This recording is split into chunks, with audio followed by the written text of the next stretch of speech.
Here's the last 24 hours in geopolitics. Russia unleashed a barrage of long-range rockets on Avdiivka, cutting power to over 10,000 homes. Rescue crews pulled survivors from smoldering wreckage as hospitals prepared for dozens more casualties. In the South China Sea, 3 Chinese Coast Guard cutters shadowed a Philippine resupply mission to a Yungan shoal. Radar echoes blared as Manila lodged a formal protest with Beijing. Tensions steamed higher when Washington issued a freedom of navigation statement. Over in Mali, the junta extended its state of emergency for another month after protests turned violent in Bamako. ECOWAS threatened sanctions on military leaders unless elections are scheduled within 90 days. Human rights groups warned that detentions of activists have surged past 300 this week. Meanwhile, in Gaza, ceasefire talks stalled again after Israeli jets struck a Hamas tunnel network in Khan Yunis. Egyptian mediators blasted the strikes, saying they endanger negotiations. International aid ships are waiting offshore as displaced families scramble for shelter.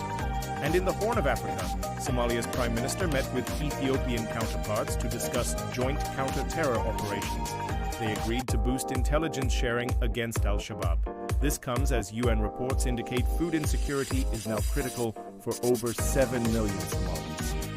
Before we continue, like and follow if you want to be updated daily like this. The US dollar jumped to a 6-week high against the yen after fresh factory data beat forecasts.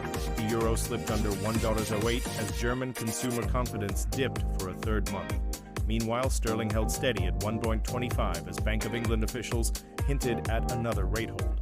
Bitcoin surged 5% to $68,000, driven by chatter that a major asset manager will file for a new spot ETF. Ethereum climbed 6% ahead of the Denkin upgrade, with gas fees falling 15%. In commodities, Brent crude dipped 1% to 72.80 a barrel, while gold hovered around $2,160 per ounce on safe haven demand.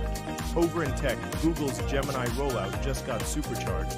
Now it can analyze a 5-minute video and spit out a bullet point summary in under 20 seconds. Creators say it's like having an editor in your pocket. In China, the Tianhe 6 supercomputer broke 400 petaflops using 100% domestic chips. Officials touted it as proof Beijing can wean itself off foreign semiconductors. Researchers say it'll accelerate climate modeling and AI research across Asia. DJI also dropped a bombshell. The AirGlide 3 drone boasts AI-powered obstacle avoidance and a native 8K camera for $1 on $209.99. No pilot's license needed. Just plug in your app and you're airborne, capturing footage that rivals professional rigs. Which of these shifts matters most to you? Frontline shelling, market swings, or China's new tech breakthroughs? Tell me why in the comments.